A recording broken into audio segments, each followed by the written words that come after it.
এটা হচ্ছে একলাখী station. একলাখী station Malda জেলার একলাখী স্টেশন। দেখতে পাচ্ছেন ফারাক্কা এক্সপ্রেস দাঁড়িয়ে আছে। ফারাক্কা এক্সপ্রেস দাঁড়িয়ে আছে। শিলিগুড়ি বালুঘাট ইন্টারসিটি দাঁড়িয়ে আছে। মালগাড়ি দাঁড়িয়ে আছে। দেখতে পাচ্ছেন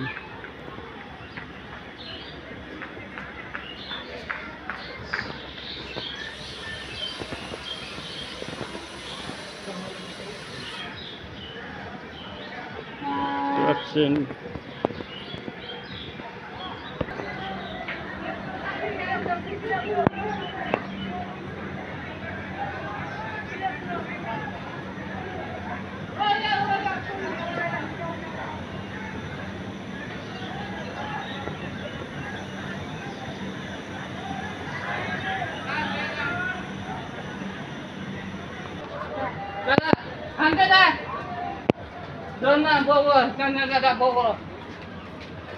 একলাখী স্টেশন। দেখতে পাচ্ছেন কত সুন্দর ফারাক্কা এক্সপ্রেস দাঁড়িয়ে আছে। দেখেন একলাখী স্টেশন।